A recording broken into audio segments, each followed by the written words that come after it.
السلام عليكم ورحمة الله تعالى وبركاته. عن أبي هريرة رضي الله تعالى عنه عن النبي صلى الله عليه وسلم قال: تنكه المرأة لأربع: لمالها ولحسبها ولجمالها ولدينها فاظفر بذات الدين تربت يداك. முத்தஃபக் அலைஹ். Abu Hurairah ரலியல்லாஹு அன்ஹு அவர்கள் அறிவிப்பு செய்கிறார்கள், ஒரு பெண்மணி 4 காரணங்களுக்காக திருமணம் செய்விக்கப்படுவார். ஒன்று, அவரிடத்துல செல்வம் இருப்பதற்காக,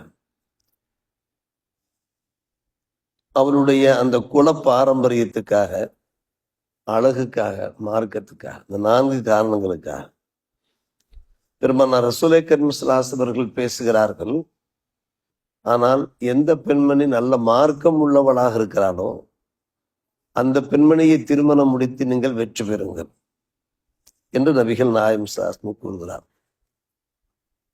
பெண் வீட்டாரிடத்திலே பெண் கேட்கிற போது அழகை மட்டும் பார்க்காதீர்கள், அந்தஸ்தை மட்டும் பார்க்காதீர்கள், அவருடைய குலப்பெருமையை மட்டும் பார்க்காதீர்கள்.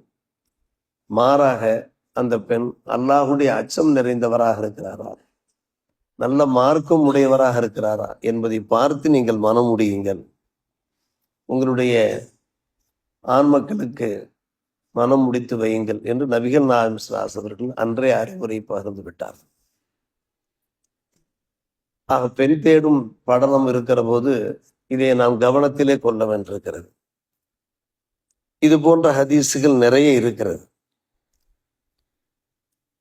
உலகத்திலே நாம் பயன்படுத்துகின்ற இன்பப் பொருள்களிலே மிக சிறந்த இன்பப் பொருள் அல்மர்அத்து சாலிஹா, சாலிஹான மனைவி என்று சொன்னார். வெறுமன மனைவி என்று சொல்லவில்லை, சாலிஹான மனைவி, ஒழுக்கமுள்ள மனைவி என்று சொன்னார். அப்படியானால் ஒழுக்கமுள்ள பெண்ணாக நாம் தேர்வு செய்ய வேண்டும். இது பெண் தரப்பு. அதே போன்று ஒரு ஆண் மகனை நாம் தேடுகிற போது, நம்முடைய பெண் மக்களுக்கு ஒரு ஆண் மகனை நாம் தேடும் போது சையதுனா ஹுசைன் ரலியல்லாஹு அன்ஹு அவர்கள் கூறுகிறார்கள், லா துஸவ்விஜி இப்னதக இல்லா லித்தஃபியின். உங்களுடைய மகளை நீங்கள் மனம் முடித்து கொடுப்பதா இருந்தால் அந்த மாப்பிள்ளை அல்லாஹுடைய அச்சம் உடையவராக அல்ல, நிறைந்தவராக இருக்க வேண்டும். அல்லாஹுடைய அச்சம் நிறைந்த ஒருவருக்கு உங்களுடைய பெண் பிள்ளையை நீங்கள் கொடுத்தீர்கள் என்றால், இன் அஹப்பஹா அக்கரமஹா, தம்முடைய மனைவி மீது அவருக்கு முஹப்பத் இருக்குமானால் அந்த மனைவியை நல்ல முறையில வைத்துக் கொள்வார், கண்ணியமாக வைத்துக் கொள்வார். வயின் கரியஹா லம் எதிரிமஹா, ஏதாவது ஒன்று தம்முடைய மனைவி மூலமாக அவருக்கு பிடிக்காவிட்டாலும் கூட மனைவிக்கு அவர் அநீதம் செய்ய மாட்டார். காரணம், அவர் அல்லாஹ்வுடைய அச்சம் நிறைந்தவர். எனவேதான் நீங்கள் மாப்பிள்ளை தேடும் படலத்தில் இருந்தாலும் கூட அந்த மாப்பிள்ளை நல்லவராக இருக்கிறாரா, இறை அச்சம் உள்ளவராக இருக்கிறாரா, மார்க்கம் உள்ளவராக இருக்கிறாரா, இவ்வேளை தொழுகையாளியாக இருக்கிறார், நல்ல சிறந்த பண்பாளராக இருக்கிறாரா என்பதை முக்கியமாக கவனியுங்கள். ஒரு பெண் தேடுகிற போது, ஒரு மணமகளை தேடும் போது எப்படி இறையச்சத்தை நாம் பார்க்க வேண்டியிருக்கிறதோ அதே போன்றுதான் ஒரு மாப்பிள்ளையை நாம் தேடுகிற போதும் அந்த மாப்பிள்ளையிடத்துல தக்குவா, இறையச்சம் இருக்கிறதா என்பதை பாருங்கள். இது போன்ற ஹதீஸுகள் நிறைய இடம்பெறுகின்றன. கல்யாண மேடைகளில இது போன்ற ஹதீஸுகள் எடுத்துரைக்கப்படுவதை நாம் கேட்டுக்கொண்டுதான் இருக்கிறோம். அந்த உபதேசங்களை நாம் செவிமடுத்து கொண்டுதான் இருக்கிறோம். இந்த வரிசையில நாம் பார்க்கிற போது சில நிகழ்வுகளையும் இங்கே நமக்கு எடுத்துரைக்கிறார். சையதுனா அனஸ் இப்னு அம்மார் ரலியல்லாஹு அன்ஹு அவர்கள் திருமணம் முடித்தார்கள். திருமணம் முடிப்பதற்கு முன்னாலே அவர்கள் என்ன செய்யவில்லை, தம்முடைய மனைவியை பார்த்தாரில்லை. திருமணம் முடிப்பதற்கு முன்னாலே ஒரு பெண்ணை பார்க்கலாமா என்றால் பார்ப்பதற்கு இடம் இருக்கிறது, வாய்ப்பு இருக்கிறது. அதே சமயத்தில் அந்த திருமணம் நிச்சயமாகிற நிலைமை இருக்குமானால் பார்த்து 2 வார்த்தை பேசிக்கொள்ள வாய்ப்பு இருக்கிறது. அது இன்றைய கால சூழ்நிலையில அது அனுமதிக்கப்படுவதில்லை. அது தவறாக கொண்டு செல்கிற காரணத்தினாலே அவர்கள் பார்க்கவில்லை. திருமணம் முடித்ததற்கு பின்னாலே பார்க்கிறார், அவருடைய மனைவி அழகாக இல்லை, அழகாக இல்லை, பார்ப்பதற்கு சற்று பங்கரையாக இருக்கிறார். இவருக்கு மிக கவலையாக ஆகிவிட்டது. ஆகா, நாம் திருமணம் முடிக்கிற பெண்மணி நல்ல அழகியாக இருப்பார் என்று நாம் நினைத்தோம், ஆனால் இப்படி இருக்கிறாரே. மிகவும் கவலையோடு அமர்ந்து விட்டார்கள். அப்போது அவருடைய மனைவி, திருமணம் முடித்த மனைவி அருகே வந்தார்கள். யா அனஸ் லா தஹ்சன், நீங்கள் கவலைப்படாதீர்கள். கணவரை பார்த்து மனைவி பேசுகிறார்.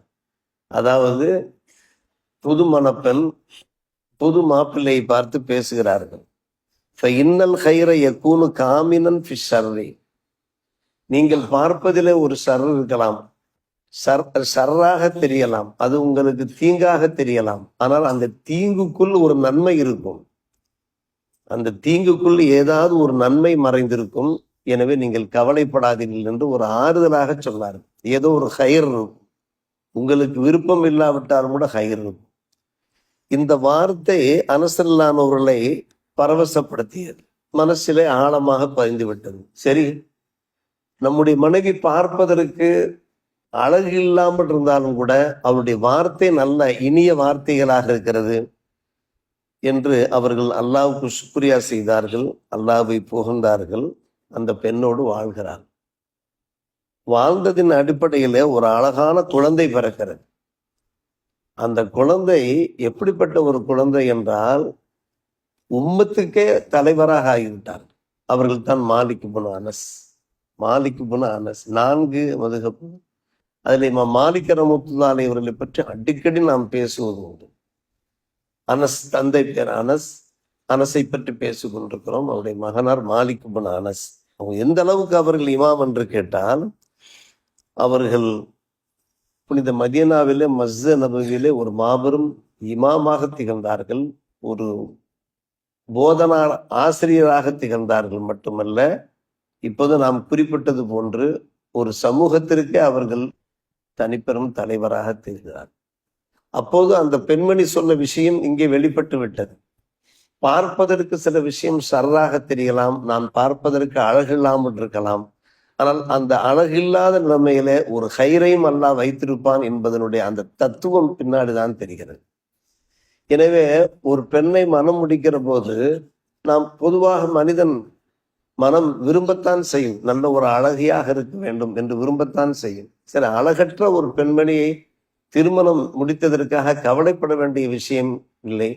அந்த பெண்மணி மூலமாக அல்லாஹ் சாலிகான செல்வங்களை தந்தருள வாய்ப்பு இருக்கிறது.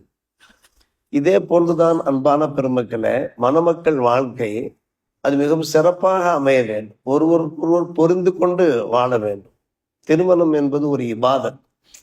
நாம் இவ்வேளை தொழுகிறோம், நோன்பு நோக்கிறோம், ஜக்காத் கொடுக்கிறோம், இது போன்ற வணக்க வழிபாடுகள் எல்லாம் ஈடுபடுகிறோமே, அது போன்று நம்முடைய மார்க்கத்திலே ஏனென்றால் திருமணம் பற்றி குர்ஆன் பேசுகிறது.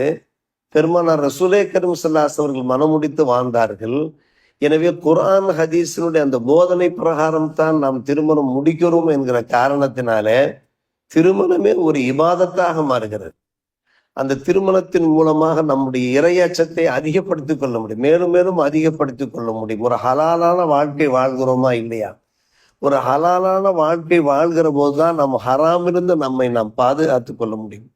எனவே திருமணமே ஒரு இபாதத்தாக மாறுகிறது. இதோ பாருங்கள், ஒரு அழகான நிகழ்வு. உம்முல் மூமின் அஸ்ஸையிதா ஆயிஷா ரஸியல்லாஹு அன்ஹா, பெருமானார் ரசூலே கரீம் ஸல்லல்லாஹு அலைஹி வஸல்லம் அன்பு துணைவி, அவர்கள் ஏனைய துணைவிமார்களோடு அமர்ந்திருக்கிறார். அந்த நேரத்தில் ஹதீஜா அம்மாவுக்கு பிறந்த ஃபாத்திமா, அன்னை ஃபாத்திமா பேசுகிறோம் அல்லவா, அவர்களும் கூட அமர்ந்திருந்தார்கள். ஆயிஷா அம்மா அவர்கள் ஒரு வார்த்தை பேசுகிறார்கள். என்ன பேசுகிறார்கள்? ஃபகாலத்து லஹா அஸ்ஸையிதா, ஃபகாலத்து அஹமதுல்லாஹ அன்னனி அல் பிக்ருல் வஹீதா. ஆயிஷா அம்மா பேசுகிறார்கள், பெருமானார் ரசூலே கரீம் ஸல்லல்லாஹு அலைஹி வஸல்லம் மனம் முடித்த பெண்மணிகளிலே நான் ஒரு ஆள் தான் கன்னி பெண்ணாக இருக்கிறேன், பாக்கிராவாக இருக்கிறேன். அல் பிக்ருல் வஹீதா.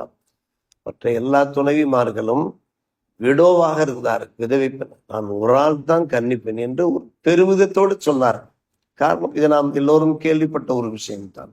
முதலிலே ஹதிஜா நாயர் ரதியல்லான் அவர்களை பெருமானார் ரசூலுல்லாஹி மனம் முடித்தார். ஹதிஜா நாயர் ரதியல்லான் அவர்கள் ஏற்கனவே 2 பேருக்கு திருமணம் முடிக்கப்பட்டு 2 பேரிடமிருந்து வெளியேறியவர்கள், பிரிந்தவர்கள். ஆனால் ஒரு மாத சிரோன்மணி என்றுதான் சொல்ல வேண்டும். பெண்களுக்கே ஒரு சிறந்த முன்மாதிரியான ஒரு பெண்மணியாக திகழ்ந்தவர்கள்.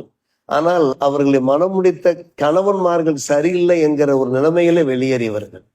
அடுத்து சௌதா ரதியல்லாஹு அவர்களை பெருமானார் ரசூலுல்லாஹி கரீம் மனம் முடித்தார்கள். அவர்களும் விடோதான். 3ஆவதாக ஆயிஷா அம்மாவை திருமணம் முடிக்கிறார்கள் பெருமானார் ரசூலுல்லாஹி கரீம் அவர்கள். அவர்கள் மட்டும்தான் ஒரு கன்னியா பெண்.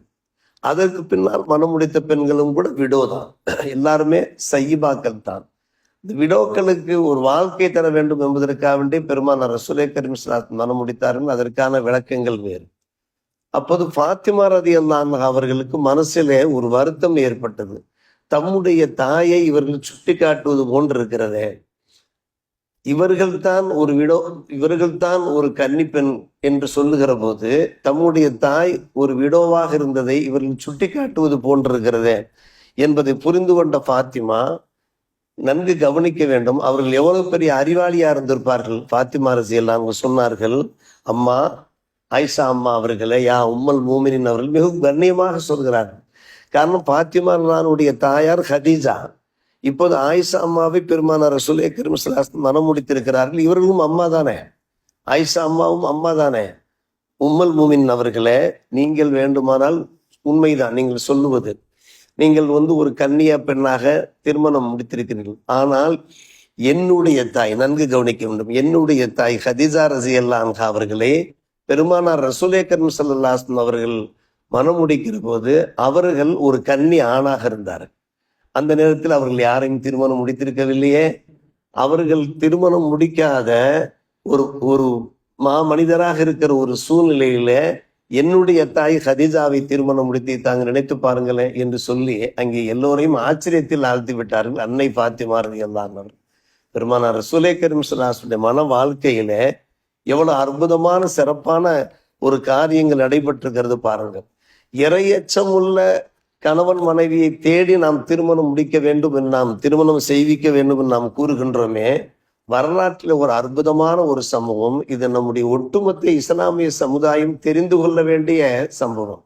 காரணம், இன்றைய காலகட்டம் எப்படி இருக்கிறது என்று கேட்டால், அந்த மணப்பெண் மாப்பிள்ளையை தேடும் படலத்திலே வீடு வாசலை பார்க்கிறார்கள், ரொம்பவும் கவர்ச்சிகரமாக இருக்கிறதா என்று பார்க்கிறார்கள். அவங்களுடைய குடும்பத்தில பணக்காரர்களாக இருக்கிறார்களா, குடும்பம் பணக்கார குடும்பமாக இருக்கிறதா, வசதி வாய்ப்புள்ள குடும்பமாக இருக்கிறதா என்று பார்க்கிறார்கள்.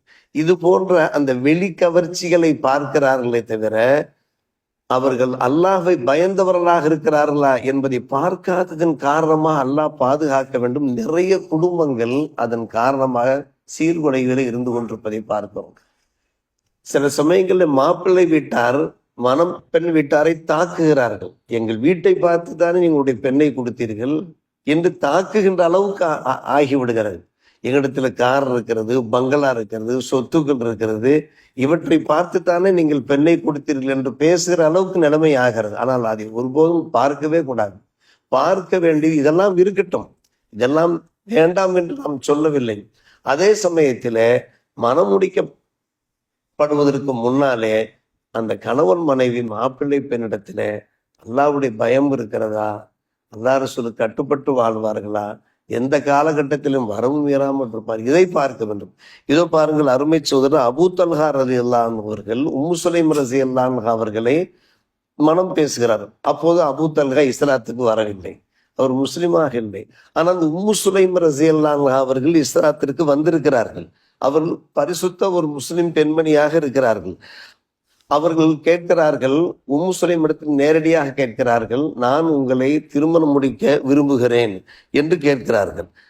அப்போது அவர்கள் சொல்கிறார்கள், எல்லாம் சரிதான், நான் முஸ்லிமான பெண்மணி, நீ ஒரு ரஜுல காஃபிர், நீ காஃபிரானால் எப்படி நான் உன்னை திருமணம் முடிக்க முடியும், எனக்கு ஹலால் கிடையாதே என்று சொல்லுகிற போது, ஏமா நீ ஏன் இப்படி பேசுகிறாய், என்னிடத்திலே தங்கம் வெள்ளி நிறைய இருக்கிறது, அந்த தங்கம் வெள்ளிக்கு சஃபரா பைலா என்று சொல்கிறார்கள். சஃபரா என்றால் தங்கம், பைலா என்றால் வெள்ளி, நிறைய இருக்கிறதே, ஏன் நீ திருமணம் முடிப்பதற்கு, என்னை மனம் முடித்துக் கொள்வதற்கு யோசிக்கிறாய்?